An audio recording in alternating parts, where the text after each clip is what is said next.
आपने कहा चाइना, आपको हिंदुस्तान के 20 सिपाही नजर आ रहे हैं, लेकिन सारी दुनिया कह रही है 43 मारे हैं हिंदुस्तान की फौज ने, आपको वो नजर नहीं आ रहा क्योंकि आप उसे सेलेक्टिवली देखना नहीं चाहते। और ये मैं नहीं कह रहा हूं, चाइना कहता है कि एज अ गुड जेस्चर हम अपना नंबर जो है बताना नहीं चाहते। कोरोना हमने फैलाया, हम बताना नहीं चाहते। बॉम्ब आकर गिरे, एयर स्ट्राइक हुई, हम बताना नहीं चाहते। अब हमारे 43 मरे, हम बताना नहीं चाहते। बताना क्यों नहीं चाहते? आप स्टैंड ऑफ करके खड़े हो सामने हमारे, आप और बताना नहीं चाहते नंबर, क्योंकि पता है आपको कि आपके ज्यादा मरे हैं। दूसरी चीज, हिंदुस्तान इस चीज को लेकर अब बड़ा क्लियर कट है कि अगर सीमा विवाद है, हम पीछे नहीं हटने वाले साहब। अगर उनको हमें अपने सीमा में, एक लॉजिकल तरीके से सोचिएगा, सीमा में अगर घुसने देना होता तो वहां फौज स्टैंड ऑफ नहीं कर रही होती। वहां क्यों होता स्टैंड ऑफ इतने समय से? वो भी सिर्फ, ये भी टसल भी इसलिए क्रिएट हुआ क्योंकि कहीं ना कहीं हमें लगा कि जिस तरह से डिप्लोमेटिक लेवल पर चीजें हल हो रही थी, शायद सिचुएशन जो है आसान होने की तरफ थी, या फिर कहीं ना कहीं यही सेम सिचुएशन 1 महीने पहले अराइज हुई थी, वो भी इसी तरह से डिग्रेड हुई, लेकिन ये नहीं हुई। चलो ठीक है, कहीं ना कहीं चाइना ने धोखा दिया, लेकिन आप चिंता मत कीजिए, आपकी भी घड़ी बहुत ही निकट है। उसने क्या किया है नेपाल के साथ आपके सामने है। उसने क्या किया है आप श्रीलंका के साथ आपने देखा है, हम्बनटोटा पोर्ट उसका पहले से ले चुका है। उसने क्या किया है भूटान के साथ आप बहुत अच्छी तरह से जानते हैं। ज्यादा महंगी दरों पर ब्याज पर पैसा देने के बाद वो मुल्कों के साथ क्या करता है आपके सामने है। मैं कुछ नहीं कह रहा हूं, मैं सिर्फ आपको इतना कह रहा हूं कि हाँ, मेरे स्टेट के अंदर, मेरे देश के अंदर आज एक ऐसे प्रधानमंत्री हैं, आज एक ऐसे व्यक्ति हैं जो अपनी सीमा की सुरक्षा करना बहुत अच्छी तरीके से जानते हैं। मैं मानता हूं एक एक जवान का दुख है, लेकिन हाँ, उनके कितने सर हमने लिए ये भी आपको पता है। आप नहीं मानना चाहते और हंसते रहना चाहते हैं, हंसिए। वी रियली हैड होप कि क्रिकेटर आए हैं तो कहीं ना कहीं चेंज होगा, लेकिन हुआ क्या? Nothing, back to square one, वही सिचुएशन है, कुछ भी।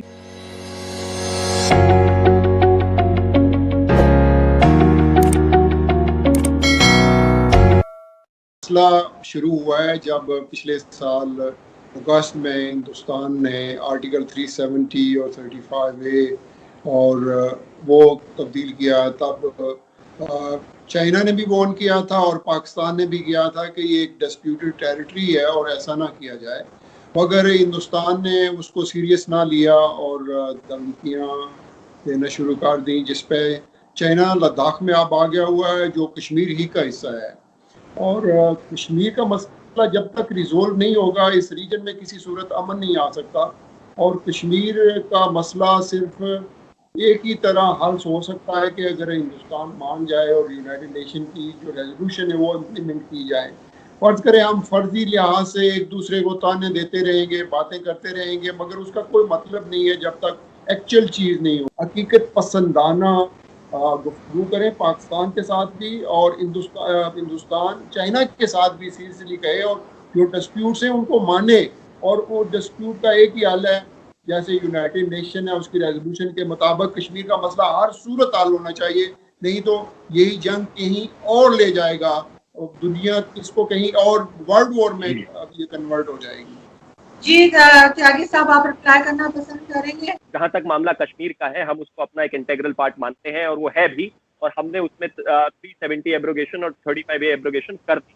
उसके बाद आपको जहां जा जाकर ढोल पीटना था आपने खूब पीटा, क्या हुआ? कुछ नहीं बदला, कुछ भी नहीं बदलने वाला। अब से 100 साल बाद भी आप इसको करते रहिएगा, एक बात। दूसरा, जहां तक चाइना की बात है, हम खड़े हैं उनके सामने छाती ठोक कर। आई नो हमारे साथ जो चीजें हुई हैं वो सबके सामने है, अंतरराष्ट्रीय स्तर पर आपके लिए बहुत ही फीजिबल चीजें हैं। ये भी एक अलग बात है कि स्ट्रेटेजिकली आपने वो वीगर मुस्लिम्स के ऊपर अभी तक जवाब नहीं दिया, चुपचाप उसको कब गुम कर दिया मुझे पता नहीं। हाँ देखिए, सबसे पहले तो पाकिस्तान तहरीक इंसाफ पार्टी के जो नेता हैं उन्होंने जो सारी चीजें कही है, आपका जो सबसे पहले तो कश्मीर की तरफ ऑब्सेशन है उसको कृपया करके अभी के लिए साइड रख दें, क्योंकि जब हम चाइना की बात कर रहे हैं, अब आप इतिहास को ना बदल सकते हैं, ना झुटला सकते हैं, ना डेट्स को, ना चीजों को, ना अंतरराष्ट्रीय जियोपॉलिटिकल हिस्ट्री को। अब मैं आपको बताता हूं, चाइना सिर्फ हिंदुस्तान के साथ नहीं कर रहा है, सबके साथ। उसका हाल क्या है? चाइना की अगर मैं बात करूं, नेपाल के साथ चाइना का विवाद पहले से है, आपको पता है। अभी परसों ही उनके विपक्ष ने एक मुद्दा उठाया है जिसमें उन्होंने कहा है कि 64 एकड़ जमीन चाइना ने ऑलरेडी नेपाल की घेर ली है। ये कोई नई बात नहीं है, पिछले साल इन्हीं दिनों में वहां की एक सरकार की रिपोर्ट लीक हुई थी जिसमें कहा गया था कि कहीं ना कहीं ईस्ट नेपाल में लगातार अतिक्रमण चाइना करता आ रहा है। ठीक है, आपको याद होगा 2017 का डोकलाम ट्राई जंक्शन था जहां पर भूटान और हिंदुस्तान और चाइना की सीमा लगती है। चाइना ने उसके साथ क्या किया वो भी आपको याद होगा। 2009 से साउथ चाइना सी में क्या कर रहा है चाइना, आप बहुत अच्छी तरह से जानते हैं। वहां किस पर उसकी लड़ाई नहीं है। अब आप देखिए, साउथ चाइना सी में जापान के 2 आयरलैंड है, उस पर उनकी लड़ाई है। मलेशिया के साथ पिछले महीने ही 1 महीने तक स्टैंड ऑफ रहा। इंडोनेशिया के साथ उसका वहां पर झगड़ा है। रशिया के साथ 1,54,000 स्क्वायर किलोमीटर की सीमा शेयर करता है चाइना। कहता है ये भी मेरी है। 4 अग्रीमेंट कर चुके हैं, लेकिन बावजूद उसके वहां पर भी उसकी सिचुएशन ऐसी ही है। इसके अलावा वियतनाम को वो अपना कहते ही है। और आपको पता ही होगा तमाम तरह की चीजें। कोई एक सीमा चाइना की जो किसी से लगी हुई हो और वहां पर विवाद ना हो, तो आप मुझे बताएं। मैं चलो 1 सेकंड के लिए मैं आपके इस लॉजिक को ले भी लूं कि हिंदुस्तान वहां पर अतिक्रमण कर रहा है, एग्रेशन दिखा रहा है। साहब, छोटा सा मुल्क वियतनाम क्या कर रहा है, हांगकांग के क्या हाल है, आप अच्छी तरह से जानते हैं। इंडोनेशिया, मलेशिया, ये इतने छोटे छोटे से मुल्क है, आपको लगता है ये चाइना के लिए कुछ करेंगे? लेकिन चाइना वहां पर भी एग्रेशन कर रहा है। जितनी भी बॉर्डरिंग स्टेट्स हैं चाइना के साथ, चाइना की जो एक्सटेंशनिस्ट नीति है, जो विस्तारवादी नीति है, उससे कहीं ना कहीं सारी दुनिया का हाल खराब है। और आपको एक और चीज बता देता हूं आपके रेफरेंस के लिए, 2016 में Philippines international court of justice China को खींच चुका है और वहां से जीता भी है, फिलीपींस जैसा मुल्क। तो कृपया करके जब आप चाइना की बात करते हैं तो इस तरह की चीजें ना करें। अब आ जाते हैं खास तौर पर कश्मीर को लेकर। कश्मीर को लेकर भी आप पूरी दुनिया में गए, 370 पर आपके लीडर्स तमाम जगह गए। ओआईसी ने आपने क्या देखा? आपने देखा सऊदी अरेबिया किस तरह से चुप रहा, आपने देखा और भी तमाम तरह की कंट्रीज। देखिए, 1994 में हिंदुस्तान की संसद ने एक रेजोल्यूशन पास किया था नरसिम्हा राव जी की गवर्नमेंट में कि जो कश्मीर है वो हिंदुस्तान का अभिन्न हिस्सा है। मैं मानता हूं बायलैटरल ये चीज है और आप इसको बार बार कहते हैं कि यूनाइटेड नेशंस हमें जाना चाहिए। सिचुएशन ये है कि हर बॉर्डरिंग स्टेट के साथ कहीं ना कहीं अलग एक तरह का ट्रिप है, उसको बायलैटरली डील होना चाहिए। पाकिस्तान से हिंदुस्तान ने लगातार बात करने की कोशिश की है। आपको याद होगा नवाज शरीफ जी की बेटी की शादी में इस देश के प्रधानमंत्री गए थे।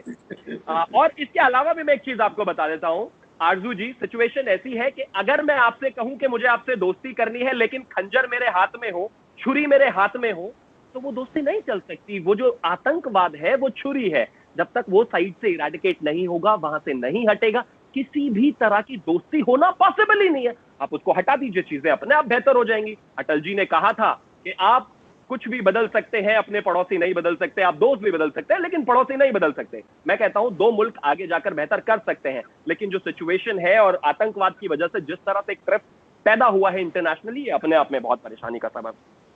ओसामा बिन लादेन जैसे लोग और उसके कुछ जो आतंकवादी थे, वो अगर यूनाइटेड स्टेट्स के एयरपोर्ट पर घुस जाते हैं, फ्लाइट लेकर उड़ जाते हैं, तो ये कमजोरी यूनाइटेड स्टेट्स की है। जो आतंकवादी है उसकी गलती नहीं है।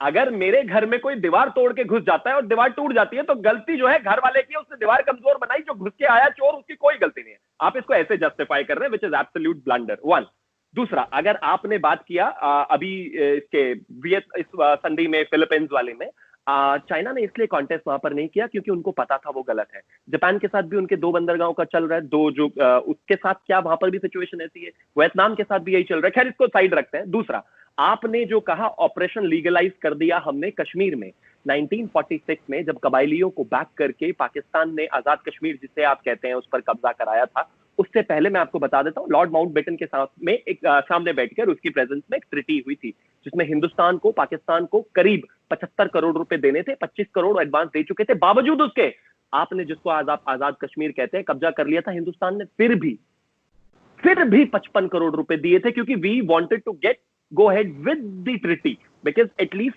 बायलैटरल रिलेशनशिप्स ऐसे चलने चाहिए।